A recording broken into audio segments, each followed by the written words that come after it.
Olá, muito boa tarde. Boa tarde, Bruno. Boa tarde, Vera Barroso. Boa tarde, gente. Que dia é hoje? Hoje é quinta-feira, o Sem Censura está começando. Ao vivo? Ao vivo e a cores. Vamos lá.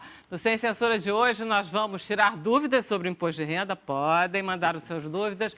E também vamos falar de música e de teatro.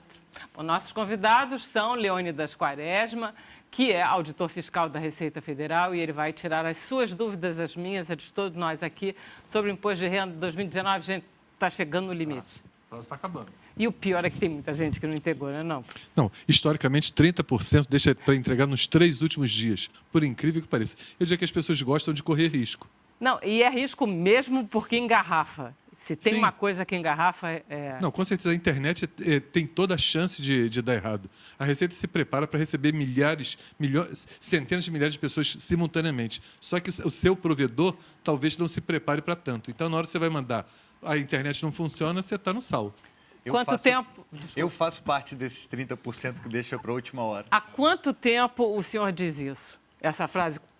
Tem pelo menos uns 15 anos, com certeza. Alguma vez você já entregou com antecedência? Jamais, eu acho que eu nunca vou fazer isso na vida. Só se eu tiver alguém para fazer para mim, porque eu... Paulo, você já fez? Quem faz para mim é minha irmã, e eu não fiz esse ano ainda não. Nem passei os dados para ela. Tá muito Mas bom eu vou o negócio tentar aqui passar hoje. amanhã, acho que dá tempo ainda. Tá bom. Aí, então... Eu prefiro não comentar sobre esse assunto, porque eu não sei quem está assistindo, vai que bate lá em casa, né? Eu fico com medo. Deixa eu... Bom, nós estamos também com Paulo de Moraes, que é autor, diretor teatral, e ele dirige o clássico do teatro mundial atualmente, Angels in America. Você deixou no original? Deixamos no original. Tá. Vai estrear em maio em São Paulo, mas a gente teve a sorte de assistir um ensaio aqui porque eles estão localizados na Fundição Progresso, aqui na Lapa, no Rio de Janeiro. Prazer em tê-lo aqui, Paulo. Obrigado, muito obrigado. Estamos com Ayrton Montarroz, que é cantor, e ele está lançando o CD Um Mergulho no Nada. Ele vai fazer um show hoje. É hoje? O show. Hoje, lá no Net Rio. Maravilha. Daqui a pouco, tipo 9 da noite, não era isso? É às 9. Muito Mas o show bom. é rapidinho, dá para voltar cedo e ainda pegar restaurante aberto para tomar aquela cervejinha no final. Não, o negócio é não fazer você sair daqui correndo. É. Então, Bruno, como é que vai ser a nossa dinâmica? A nossa dinâmica. A gente está ao vivo, gente. Você que está em casa, quer participar do Sem Censura, então vai lá na rede social, pode ser no Facebook, no Twitter, no Instagram, onde você quiser, manda uma mensagem para a gente, mas o importante é pôr a hashtag Sem Censura. A sua mensagem vai cair aqui e a gente vai passar para os nossos convidados. É bem fácil, não é não, Vera? É facílimo. Vamos começar conversando um pouco com a Ayrton. Ayrton, eu queria que você contasse um pouco a sua vida, que não é tão longa assim. Porém densa. Minha vida é como um veneno bem feito. Pouco basta, mas é bastante concentrado. Eu sabia que pernambucano sempre tem essa tirada. Eu comecei a cantar com 11 anos de idade. E na minha família, no meio de rodas, eventos que se tinha lá em Recife, né? Recife é uma cidade muito boêmia. E eu sempre fui muito inclinado à noite, a detestar de acordar cedo, aquela coisa toda. E comecei a cantar aos 11 anos, em serestas, em saraus, tal, com alguns chorões, como se diz em Recife, pessoas que tocam choro, né? Com violão de 7 cordas, bandolim, pandeiro, já direto com essa influência da canção popular brasileira. E aos 16 anos eu participo do primeiro projeto nacional importante, né, que é o Centenário de Luiz Gonzaga, que tinha a Elba Ramalho, Dominguinhos, Amelinha, tantos outros grandes cantores. Tudo lá no Marco Zero, não foi?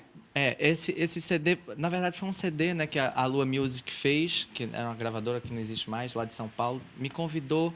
Na verdade, eu mesmo que me coloquei para ser convidado, eu mandei um e-mail desaforado para o produtor, dizendo que eu tinha muito talento e que tinha que participar de algum canto, porque eu estava de saco cheio de mandar e-mail para o povo. Por favor, ninguém me respondia. Eu disse, eu vou fazer alguma coisa para fazer com que ele pare e me escute, né? Isso, eu disse, sou muito bom, não sei o que é. O cara com certeza queria...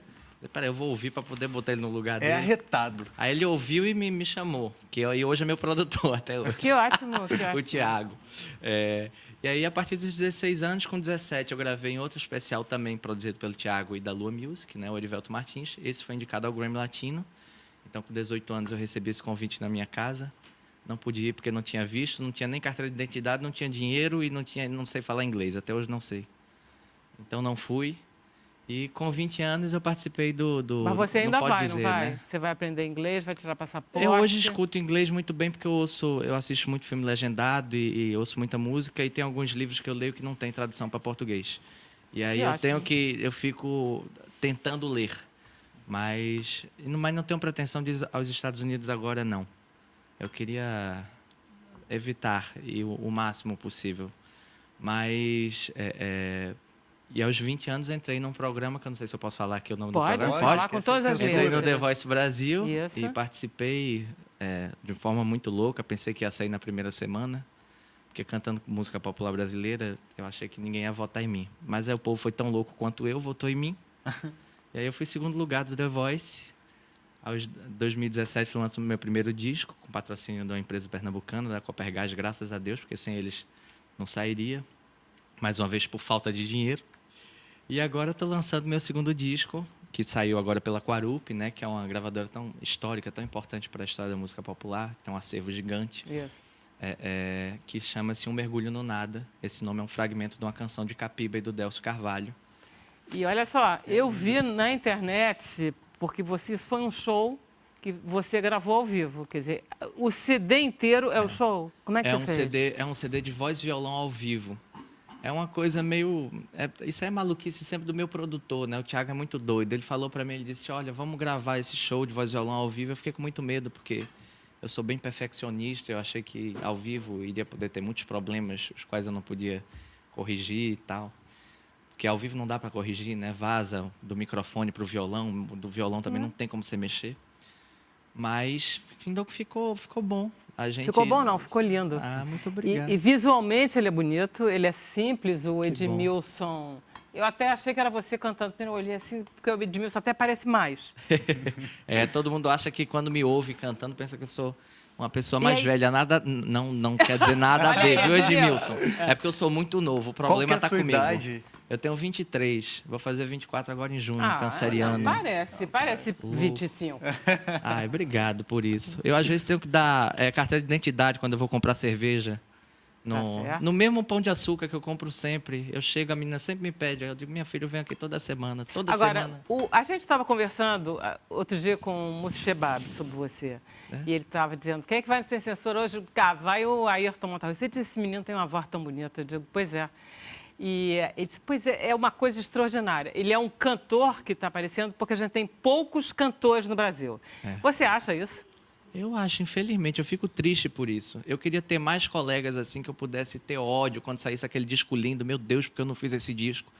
Mas a gente vive num momento terrível da cultura brasileira, não só na música. Você acha isso? Quer dizer, a música continua maravilhosa. Mas ele dizia de cantores, compositores que você é intérprete. Eu sou intérprete, eu já tenho um problema de imediato por ser intérprete, porque a gente não tem compositor para gravar. Os compositores são meus amigos até, mas quando a Gal Costa liga para pedir, você tem eu ou a Gal Costa para dar música. Você vai dar para Gal. E se der para mim, eu vou brigar. Eu digo, dá para Gal, porque você vai ganhar dinheiro com a Gal. Comigo não ganha. Não toca em rádio, não toca em canto nenhum.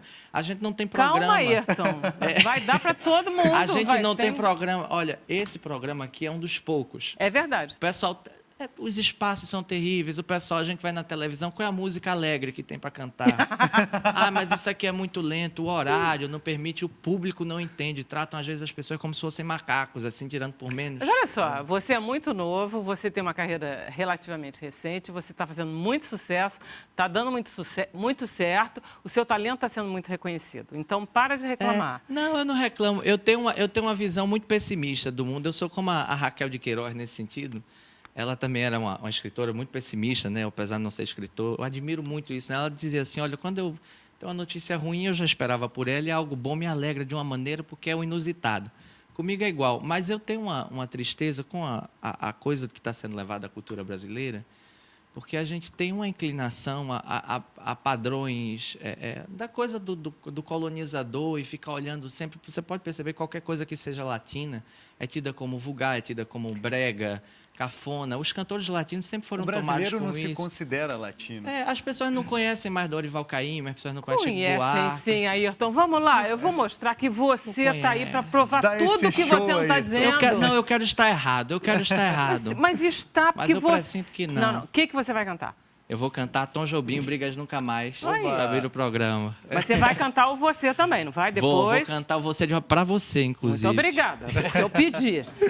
Então, deixa eu trazer aqui. Prazer, Edmilson, que você tenha vindo com ele. Olha lá, o grande Vamos ter o Edmilson prazer de ouvir Capelucci. vocês dois. Quando quiserem.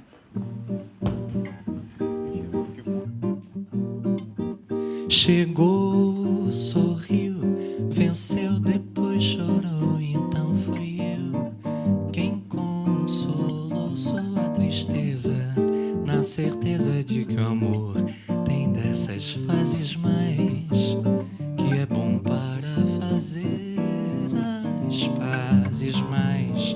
Depois fui eu quem dela precisou, e ela então me socorreu, e o nosso amor mostrou que veio pra ficar mais uma vez por toda a vida. Bom é mesmo amar em paz, brigas nunca mais.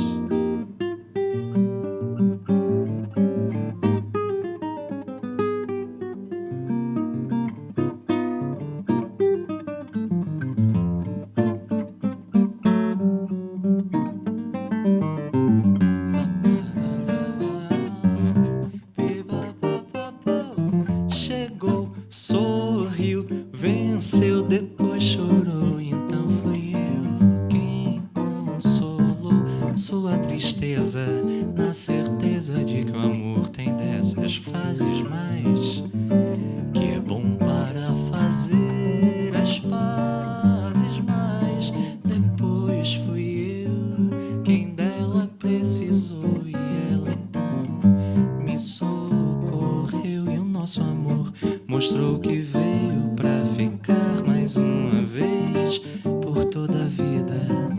Bom é mesmo amar em paz, brigas nunca mais, brigas nunca mais. Bom é mesmo amar nunca mais, brigas nunca mais, brigas nunca mais, brigas nunca mais. Gente, que tal? Que lindo! Obrigadíssimo. Volta pra cá. Gente, o que eu gosto mesmo é quando eu prometo que o produto é bom e que o produto é ótimo. Oh, meu Deus. Gente, eu me Ficou sinto uma orgulhosa, vendedora, né? parece que sou eu que cantei. Caramba, eu digo assim, Paulo, você vai ver, não falei? Eu digo, você vai ver. É uma coisa, não falei, Leone? Muito certeza. obrigado. Não estava Com certo? certeza, Obrigado. com certeza. Coisa isso, gente. Edmilson, prazer em ter você aqui. Que maravilha. Maravilhoso. Então, eu acho que eu vou fazer um intervalo. Vamos Só lá. para descansar um pouco. A gente volta já já.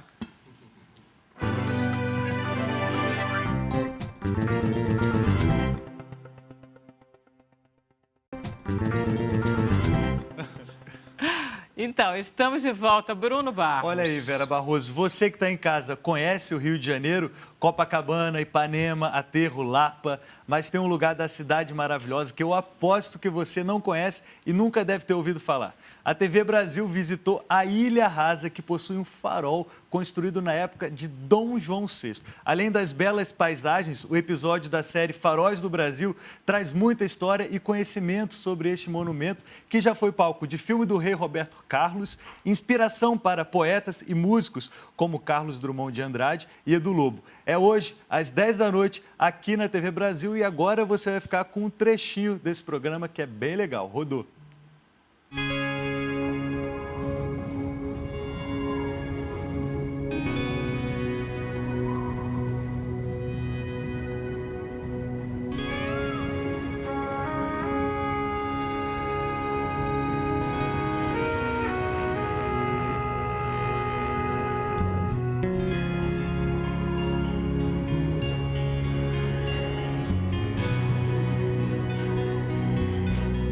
O farol da Ilha Rasa ilumina o mar do Rio de Janeiro. Sua construção no século XIX foi um imponente marco da vinda da família real portuguesa para o Brasil. As imagens que veremos são raras, pois o acesso ao local é restrito. Além da bela paisagem, vamos conhecer o trabalho dos 4 militares que residem na ilha, administrada pela Marinha. História, natureza e conhecimento. Tudo isso aqui no Faróis do Brasil.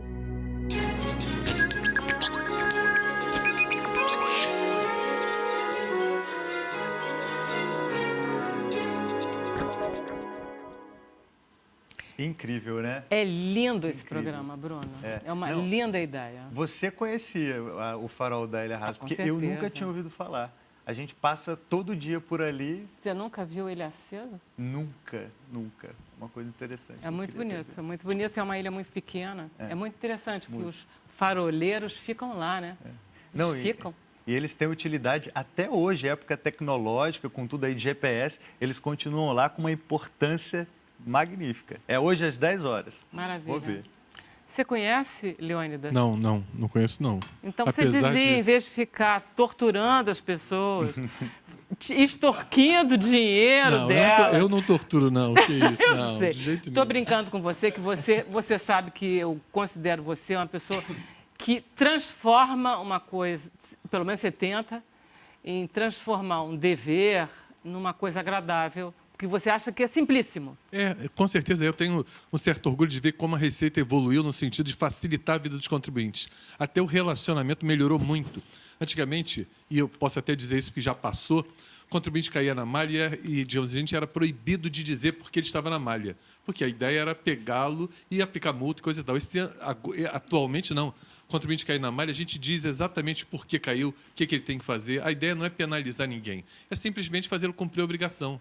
Simples assim. Está devendo só dinheiro, meu filho, paga. Não, porque é a segunda profissão, quer dizer, tem duas profissões mais antigas no mundo. É o fiscal e a prostituta. São as duas mais antigas do mundo. São as que começaram o mundo. E é o financiamento do Estado, sem Vamos lá, que eu queria saber se você deve ter todos esses dados. A população do Brasil é o quê? 200 milhões de pessoas. Dá um pouco mais, eu acho, uns 230, 230, talvez. né? Quantas pessoas pagam imposto de renda? Bom, declaram 30 milhões. Você vê que é muito pouca gente nesse universo todo. Sim. Né? 30 milhões declaram. E quanta gente arrecada com imposto de renda? Isso daí é imposto de renda à pessoa física, a gente está falando. Eu não tenho esse número, não, mas eu acho o imposto de renda legal porque é um imposto, digamos, ele é de acordo com a sua capacidade contributiva. Paga quem pode pagar. Diferentemente, por exemplo, do ICMS, que todos pagam igual. O milionário e o pobre pagam o mesmo imposto para a mesma mercadoria. Ou seja, o imposto de eu renda pago por uma caixa de leite a mesma coisa a mesma coisa que o milionário pagaria. O imposto de renda não, você contribui de acordo com a sua capacidade. E tem você gente ganha que é mais, isenta. paga mais. Hein? Tem gente que é isenta. Tem algumas situações que tornam a pessoa isenta. Por exemplo, quem tem moléstia grave. Tem uma série de doenças elencadas que dão direito à isenção se você é aposentado, recebe provento de aposentadoria, reforma, reserva ou pensão. Inclusive pensão alimentícia judicial, que muita gente não sabe. Quer dizer, eu imagino qual foi a ideia do legislador. Se a pessoa está doente e está aposentada, é aquela que precisa de mais cuidado, tem mais necessidade. Então, se isenta do imposto de renda essas pessoas. Mesmo um aposentado, eu não vou citar o serviço em questão, que ganha R$25 mil por mês. Sim. Porque, veja bem, eu diria que a pessoa, na medida que você melhora de vida e ganha mais, suas necessidades vão aumentando. Isso é lei da economia. Não, então, tudo bem. Então, um aposentado que ganha R$25 mil, ele não paga imposto. Se for isento, se ele tiver moléstia grave, não. Sobre os Mas proventos se de for a aposentadoria... única coisa que ele tem na vida, que é o rendimento do trabalho dele, ele também é isento, não é?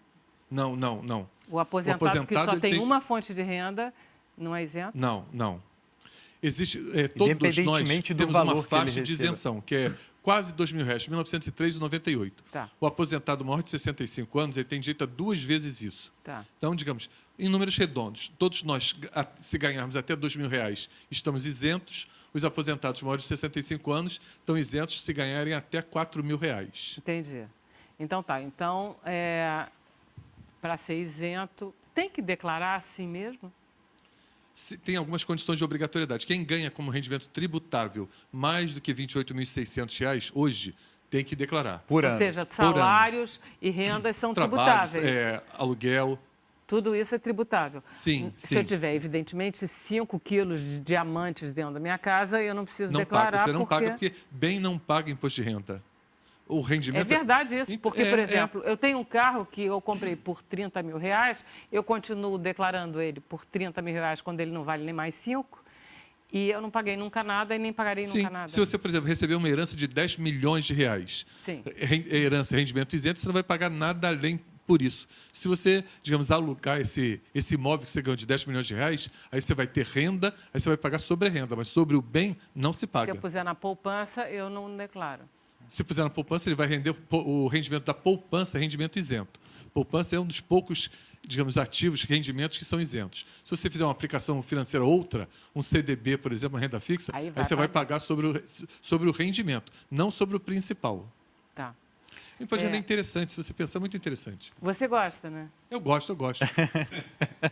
Olha só, teve um erro uma vez que eu fiz muitos anos atrás numa empresa, que foi o seguinte: eu pagava o meu plano de saúde, a empresa não pagava um plano de saúde, eu que pagava, mas ela me dava uma parte, tá? E eu declarava, tem lá no imposto de renda, quanto você... Aí eu punha lá, plano de saúde. É reembolsável? Eu punha sim. Mas eu descobri que era não, que na verdade não era bem isso. A empresa me dava uma renda por causa disso. Eu não... Está entendendo o que eu estou falando? Entendi. Digamos, você tinha um plano de saúde pela empresa... E não era pela empresa. A empresa me reembolsava uma parte do plano que eu adquiria. Tá? Eu dizia assim, olha, eu pago R$1.000 de plano de saúde. Aí ela disse, ok, então vou te dar... Eu mostrava o recibo e eles me davam R$500. Eles te indenizavam por isso. Isso. Aí eu declarava, eu recebo esse reembolso. Mas não era. Isso entrava como renda que a empresa me pagava. Viu que complicação, professor? Como é difícil declarar imposto de renda? É dura então, a vida. Durante uns 2 anos, eu declarei que eu era reembolsada, até que eu resolvi perguntar lá no RH e fui lá e perguntei. Não, você não é reembolsado, você ganha uma renda extra e você paga. Não, mas funciona... Não, dá no mesmo. O que acontece? Não sei se dá no mesmo. Não, olha só. Se você paga, por hipótese, R$10.000 de plano de saúde no ano e você é reembolsado em 2, você vai colocar lá como dedução R$10.000, menos 2. Então, você vai deduzir, menos na 2, verdade... Não. Sim. Porque a empresa não declarava assim. A empresa era como se a empresa me desse 2.000. Então, Vera, então é como se você... Então, você deduz 10 e bota como rendimento 2. O resultado é o mesmo. Ah, é? Sim. Olha só, você ganhou 10... foi reembolsado em 2. Ou você deduz 8, que é 10 menos 2, ou você deduz os 10 e bota 2 como rendimento. O resultado é o mesmo. Mas, na verdade, quando eu pagava o salário na fonte, não é diferente? Não é tributado de outra forma, aquele salário que eu ganhava? Na fonte pode ser. Pode ser que você, ao longo do ano, tivesse menos renda porque você era mais retida. Mas no ajuste...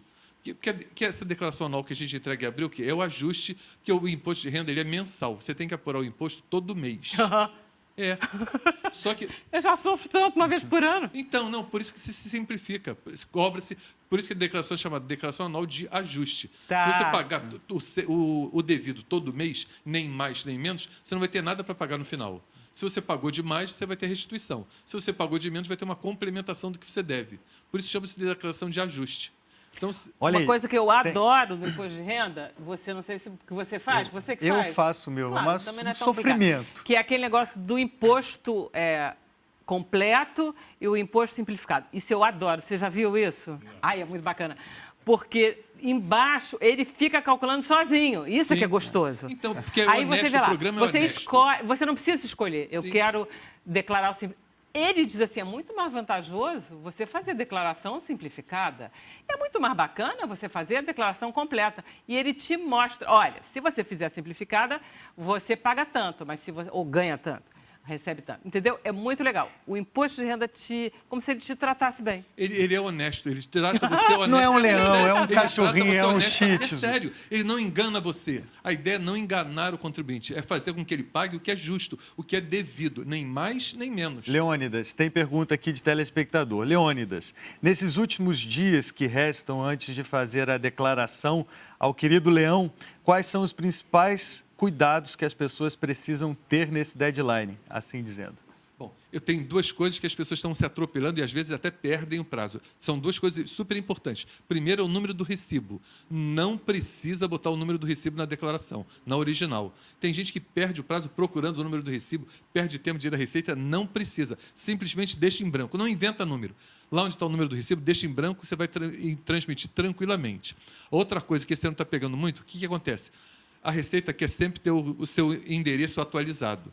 E o correio, não raro, ele muda o CEP do seu endereço.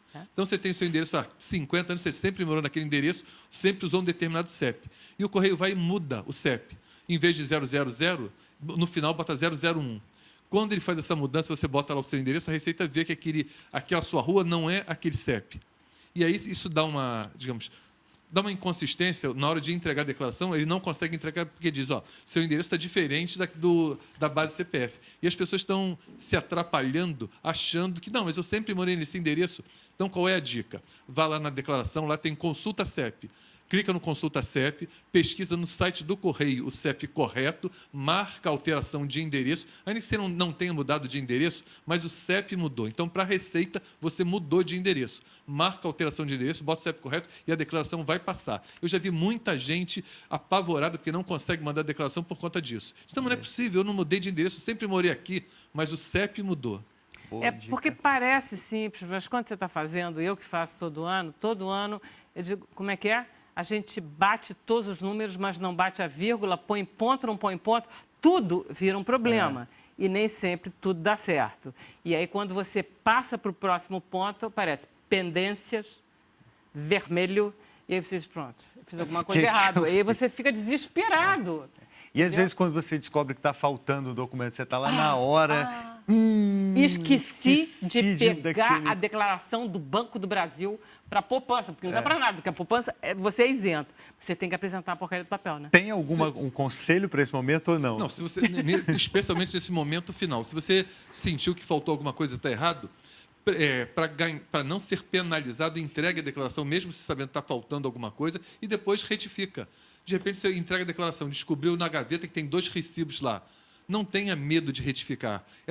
Esse mito de, não, se retificar, a Receita vai ficar de olho. Não existe essa história de marcar contribuinte. Quanto tempo a gente tem para retificar? Você tem 5 anos ou até que a Receita, digamos, lhe chame. Caia. Se você, você fica retificando 50 vezes. Sim, não tem problema nenhum. E não tem essa história de, não, fica marcado, não vou retificar porque fica marcado, a Receita vai me pegar. Não existe isso. A Receita não marca ninguém. Nem para o bem, nem para o mal. Não, isso é você, né? Porque... Não, a instituição não marca. Garanto para você que não. Tem vários funcionários da Receita que não são assim suaves e delicados. Não, eu falo pela instituição. A instituição não marca. Como em todo lugar, você tem pessoas, digamos, boas funcionários e maus funcionários. Em todo lugar, isso é Diz humano. uma coisa, Leandro, de quantas pessoas você faz o imposto de renda? Eu oriento muita gente. Você faz a família inteira, de Leônidas, do pai, da mãe, da mulher, dos filhos, do irmão. Eu oriento as pessoas, que é muito simples. Eu tenho orgulho de dizer, de ver a evolução do trabalho que a gente fez ao longo desses anos. Como eu participo, de uma certa maneira, desse trabalho, da elaboração do programa, a gente fica... Eu gosto de orientar as pessoas a ouvir, porque você começa a perceber o que as pessoas precisam, o que elas querem. E a gente implementa isso no programa do ano seguinte. Eu diria que o imposto de renda é igual escola de samba. Quando está na hora do desfile, você já está pensando no enredo do ano seguinte. Esse ano a gente já fez reuniões para discutir o 2020. Leônidas, tem horário de pico assim, do sistema? Qual dica que você dá? 2 horas da manhã, 3 horas da manhã? Não, especialmente que a gente está no final, a Receita não recepciona a declaração entre 1 e 5 da manhã. Então, até 1 hora da manhã você consegue mandar, de 1 e 5 a gente faz, digamos, o controle de qualidade e tal. Então, entre 1 e 5, não tente mandar, que você não vai conseguir. Mas o pico mesmo é no final da tarde. No meio da tarde, que é quando os escritórios de contabilidade estão mais trabalhando. Eles preparam, aí chega no final da tarde. Esses números vocês não têm. Quanto mais pessoas estão fazendo autonomamente o seu próprio imposto e quanto mais elas estão dando para a contadora, né? Não, esse número não. Eu até defenderia que tivesse uma marca de, digamos, dizer quem fez a declaração. Se foi você ou se foi o contador. Para informação de vocês da Receita, para ver se realmente tudo isso que você está contando está funcionando realmente. Eu digo o seguinte, a declaração de imposto de renda é o momento que você é obrigado a fazer um reflexo da sua vida, fazer uma análise. Aí você chega à conclusão, poxa, trabalhei feito um burro de carga, ganhei só isso. Não, tem que arranjar outro emprego. Ou então, caramba, ganhei tanto dinheiro, quanto eu enriqueci? Nada? Não, então eu estou um perdulário. É o momento que você faz essa reflexão. Isso é super importante. Leônidas, tem pergunta aqui da Lúcia Regina Camargo Cardoso Menezes. Tem um tempão que ela não fala com a gente. E ela quer saber, ela fala, boa tarde, Vera, Bruno, convidados. Eu gostaria de saber do doutor Leônidas, se as pessoas que têm problemas cardíacos e têm stents, elas têm direito à isenção do imposto de renda? Stent é aquela válvula que põe no coração. Então, o que ela precisaria fazer? Procurar um hospital público, qualquer hospital público, mesmo UPA, no caso do Rio de Janeiro, serve. Se o médico disser que ela tem cardiopatia grave, no caso de um problema de coração, ela fica isenta assim que ela conseguir se aposentar. Se conseguir se aposentar, ela vai ter isenção. As pessoas que gastam fortunas, que têm mais dinheiro, inclusive, em tratamentos de saúde, tipo tratamentos oncológicos, não sei o quê, elas são isentas do imposto também? Não, ela consegue... Pode ficar isenta de tanto que ela gastou. Se você ganhou, digamos, 50 mil reais no ano, gastou, digamos, 20 mil reais, certamente você vai ficar isento.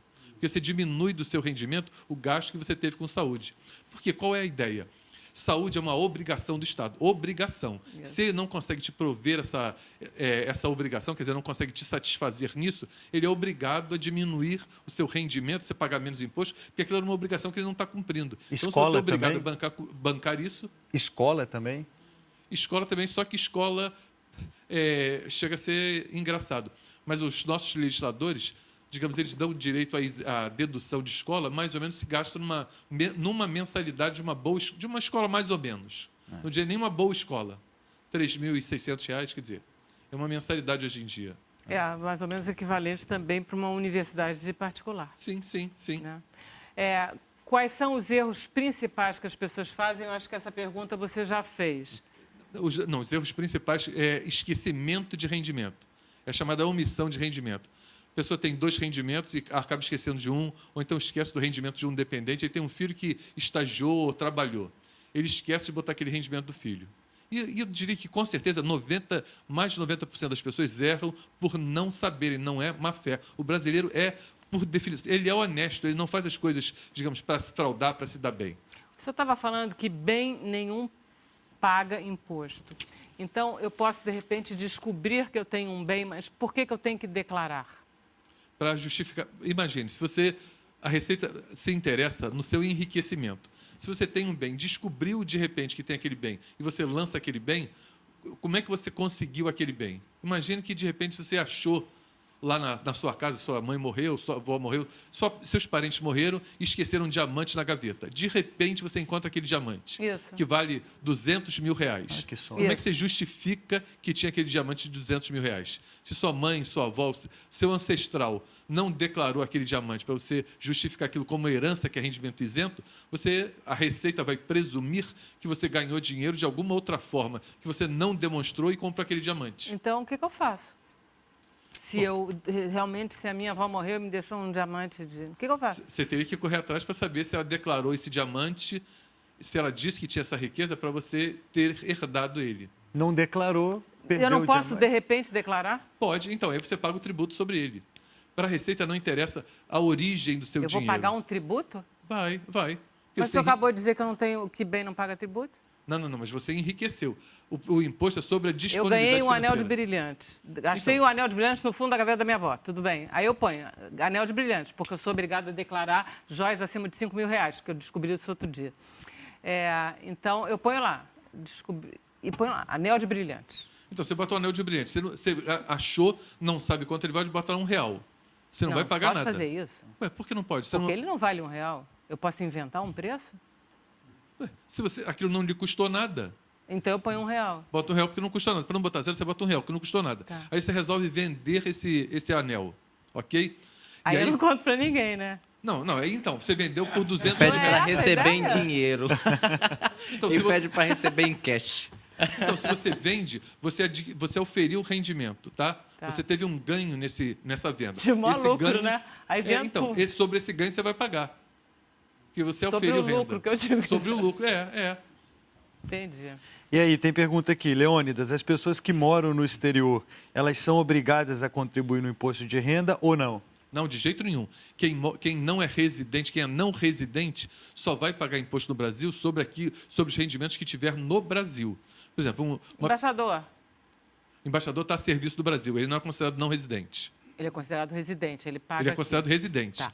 Paga 25%, quer dizer, é considerado rendimento tributário 25% e tal. Então, mas imagina, alguém que é não residente, tem um imóvel no Brasil. Se esse imóvel estiver alugado, ele vai pagar imposto sobre esse aluguel. Agora, se ele tem um imóvel aqui e não rende nada, não está alugado, ele não vai pagar nada. Sequer vai fazer declaração, porque ele não é contribuinte brasileiro. Isso é um erro muito comum. As pessoas saem do Brasil e acham que, porque deixaram bens aqui, tem que continuar fazendo declaração. Não tem. Não tem. precisa. Se você faz A menos que tenham rendimentos desses bens. mesmo tendo rendimento, Mesmo não faz tendo. declaração. Paga o imposto, mas não faz declaração. Olha Porque ele não é como contribuinte brasileiro. Entendeu? Entendi. É interessante. O imposto de renda, eu diria que a essência dele é muito legal. Se você conhece. É um negócio que, digamos, você consegue entender. Tá bom. Sério. Eu gosto muito de conversar com o senhor. O senhor me anima cada vez. Ainda bem que eu já fiz, hein? Intervalo, rapidinho.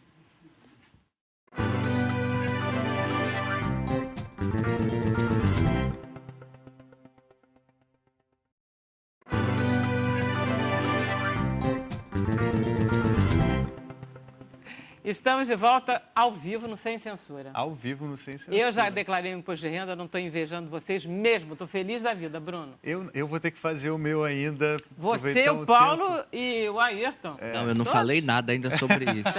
Eu não tô... O seu caso foi pior. Você deixou em eu tô suspenso, sabe sei lá o quê. É. Vai ter que cantar muito no final desse programa, hein? Menina, não é? Eu vou cantar, eu vou ter que cantar na casa dele. Maravilha. Vamos conversar um pouquinho com o Paulo de Moraes, que é nosso querido paranaense. Exato, sou do Paranaense. Paraná. Mas Que vim para cá vive- faz bastante tempo. Vive aqui no Rio, Já mas 20 e trabalha poucos anos. muito em São Paulo, É, também. né? Vamos estrear uma peça lá na semana que vem. Pois é. Eu vi o ensaio e eu gostei muito. Eu queria que você falasse dessa peça, porque primeiro que é um espetáculo extenso no tempo, Sim. o que é bastante legal.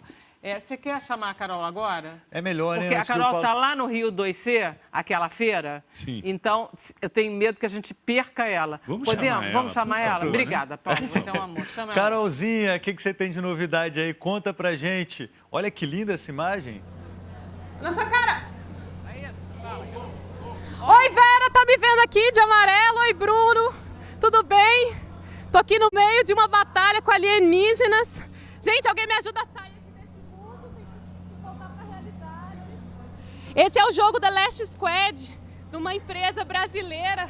Tô toda aqui descabelada, não tava fácil não.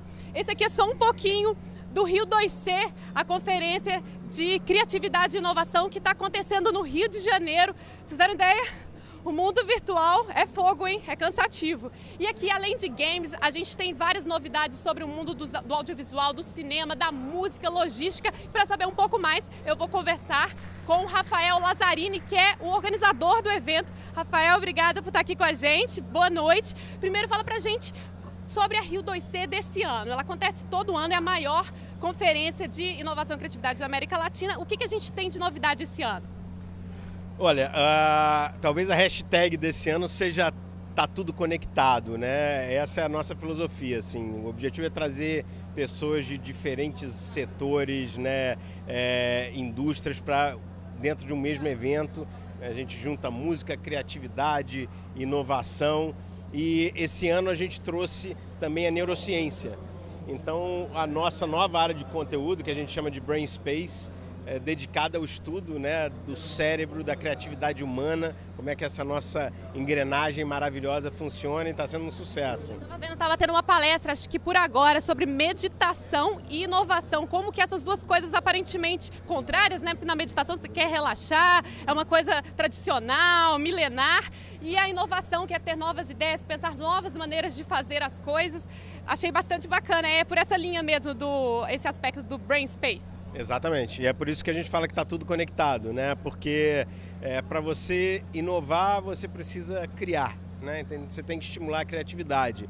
E a gente só consegue criar e estimular essa criatividade com uma mente saudável, né? Então é um processo contínuo, e a gente trata aqui esses temas de uma ponta, que é a neurociência, até lá o projeto final de uma startup, ou de um filme, ou de uma música. E o encontro aqui não é só uma vitrine, né, para inovações, novas ideias. Também é um espaço para negócios. Fala pra gente como é que é essa parte aí, qual que é o volume de negócios que o Rio 2C movimenta. Sim, o evento é dividido em 3 áreas, né? A conferência, o mercado e o festival, né? Que acontece no final de semana. Aliás, venham que está muito bacana a programação.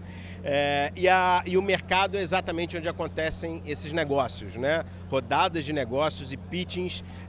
A gente tem mais de 400 empresas no mercado, onde cerca de 1.300 projetos vão ser apresentados em mais de 1.500 reuniões já pré-agendadas. Ano passado, o mercado do Rio de Janeiro gerou algo em torno de 150 milhões em negócios e a gente espera ter um resultado esse ano pelo menos 30% maior. Obrigada, Rafael. Bom evento. Bem, gente, o Rio 2C vai até domingo.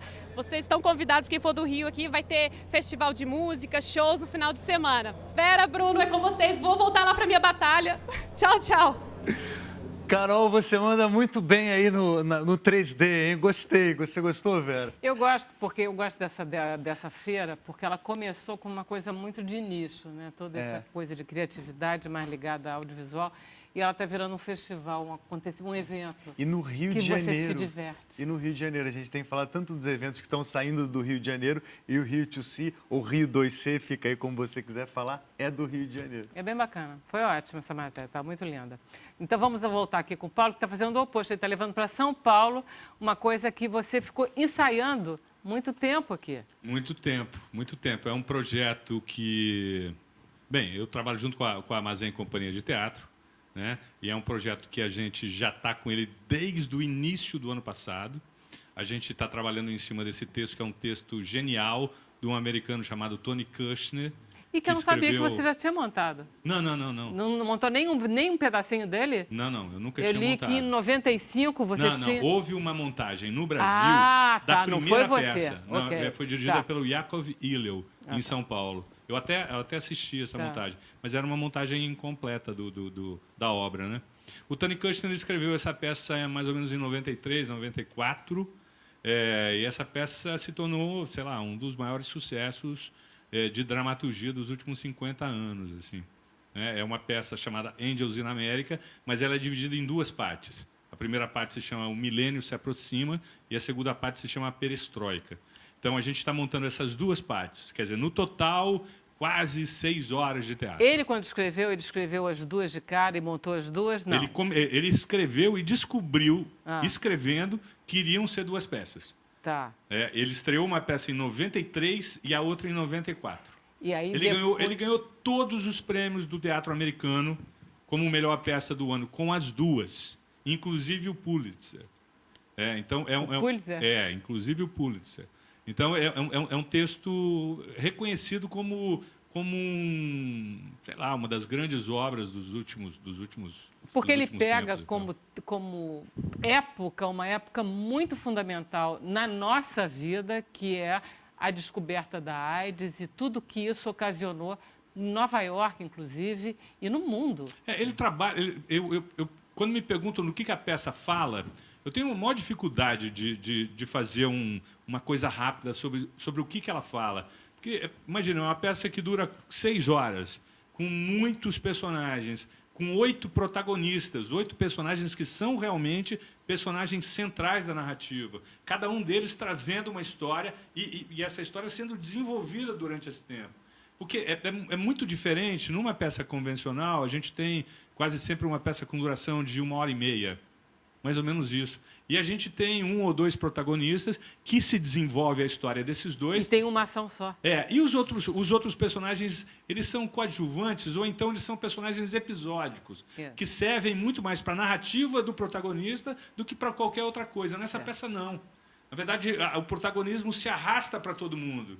Isso é sensacional. Para mim, é interessantíssimo. E para os atores que estão envolvidos, é demais, né? É uma maratona. É uma maratona, A gente fala que assim, lá em São Paulo, a gente vai apresentar o espetáculo de maneiras diferentes. Então, a gente vai apresentar nas sextas-feiras O Milênio se Aproxima, que é a parte 1.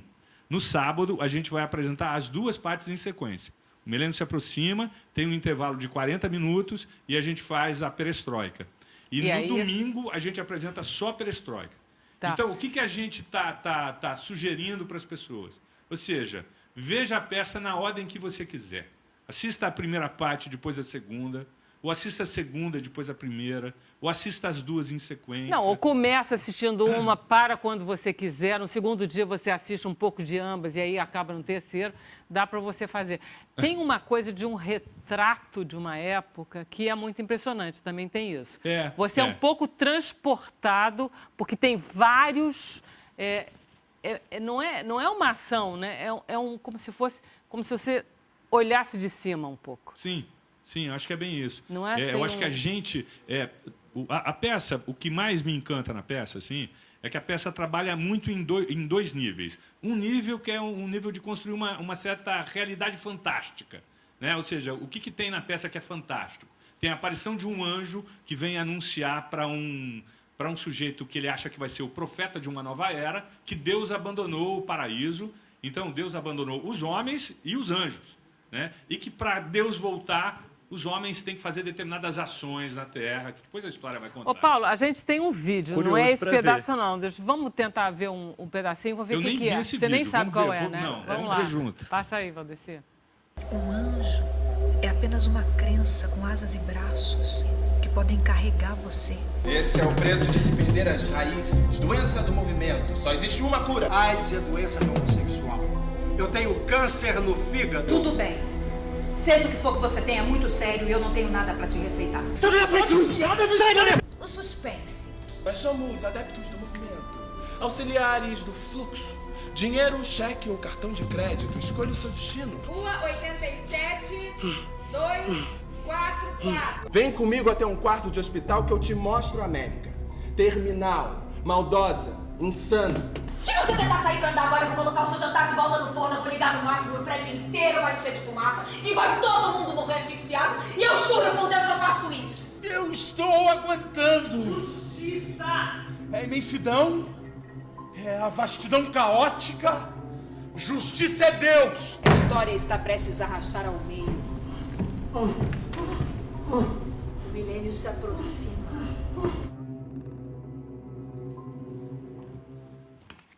Fico Bacana. feliz de ver a Patrícia, porque tem poucos papéis femininos nessa peça, né, Paulo? Sim, tem pouquíssimo. Na verdade, é uma peça... Eu diria mesmo, como né? a temática central, talvez a temática central da peça seja a AIDS, e a peça está localizada muito nos anos 80, em Nova York, e que foi um momento em que a AIDS devastou muito a comunidade gay nova-iorquina, né? Então, os personagens centrais eles estão dentro dessa comunidade, assim, né? Os personagens centrais são gays assumidos, gays enrustidos, mas todos eles vivendo de alguma forma dentro desse processo que a síndrome trouxe naquele momento. Ou eles estão infectados, ou eles são muito próximos de alguém que está infectado, ou eles foram abandonados, ou eles abandonaram. É uma história linda. É teatro imersivo? O público vai acompanhando as cenas ou o público fica sentadinho? Não, o público fica sentadinho. Eu não estou fazendo teatro imersivo dessa vez. Não, porque pelo vídeo, como a câmera vai passeando, às eu vezes acho que me deu o uma Mauro ideia. fez um trabalho bem imersivo. O Mauro que fez a filmagem, ele fez um trabalho bem imersivo. Eu, inclusive, vi o ensaio, estava bem direitinho lá, Sim. tudo direitinho. Inclusive, eu estava falando dos papéis femininos e a Lisa, né, se não me engano, Lisa. que tem um papel que eu acho que é o papel de um anjo. Na verdade, Tem uma eu tenho coisa a impressão leve. de que muitos deles são anjos ali, sabe? Tem muito... Essa figura do anjo, ela existe espalhada. Eu achei que ela a Lisa existe tem como personagem, né? Existe um anjo realmente na mas história. tem um clima. Mas existem personagens que são como anjos na história. Acho que o personagem da Rapper, que Não é? a Lisa que faz, é meio E isso. eu adoro Rapper, porque parece a Rapper ali, de repente. né, como O personagem homenagem. do Belize, que é feito pelo Thiago, que é lindo também, é um enfermeiro negro que toma conta de um judeu escrotíssimo que está contaminado também, um advogado nova-iorquino. E que existiu realmente, E que não é realmente isso? existiu, que é o Roy Cohn, e é feito pelo Sérgio Machado, de uma forma linda também. Quer dizer, o elenco está muito bacana, eu acho que a gente encontrou o momento ideal e adequado de montar essa peça. Muito lindo. Me diz uma coisa, serviço. Vai estar onde? Começa quando? A gente vai estar em cartaz no Sesc Vila Mariana, em São Paulo, a partir do dia 3 de maio e até o iniciozinho de junho. E depois a gente vem para o Rio de Janeiro, em julho. Obrigada. E a gente estreia no Teatro Riachuelo no dia 5 de julho. Maravilha, Dia 5 de estaremos julho, a lá gente estreia no então, Riachuelo. em julho. Parabéns, Por Paulo. favor. Muito obrigado por ter vindo. Obrigado, Volte obrigado. aqui em julho. Opa, adoraria. Ayrton, o que vai ser agora para terminar o programa? Vou cantar Você. O rapaz gentil, bacana, a gente pede ele... Como é pra você, A né, música é aceita. mais curta do que a primeira, então só queria dizer que hoje no Teatro Net Rio, às 21 horas, dia 1º de maio eu vou estar em Recife, dia 3 em Curitiba, dia 7 em Joinville, dia 9 vai até dia 24 em Belo Horizonte. A gente põe Ayrton Montarroz, Vai aparece lá, essa Instagram, programação toda, essas por coisas todas, tá tudo lá. Eu tenho 23 anos nesse aspecto, eu tenho todos eles. E não perca nunca esse sotaque. Que é lindo demais. Gente, maravilha. A gente volta amanhã às 5 horas. Amanhã às 5 horas. Hoje, excepcionalmente, a gente não vai ter o bloco no Facebook, mas amanhã vai ter, tem mais Sem Censura com o Facebook e tudo mais. Beleza, Ayrton. Você que tanto tempo faz, você que eu não encontro mais, você que um dia eu amei demais, você que ontem me sufocou de amor e de felicidade, hoje me sufoca de saudade. Você que já não diz pra mim as coisas que eu preciso ouvir, você que até hoje eu não esqueci, você que eu tento me enganar, dizendo que tudo passou, na realidade é que em mim você ficou. Você que eu não encontro mais, os beijos que eu já não lhe dou, foi tanto pra você e hoje nada sou.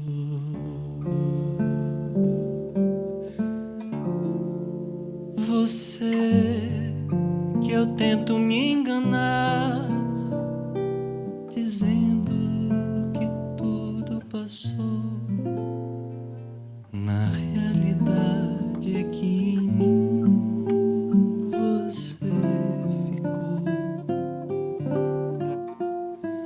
Você que tanto tempo faz, você que eu não encontro mais, foi tanto pra você e hoje nada sou.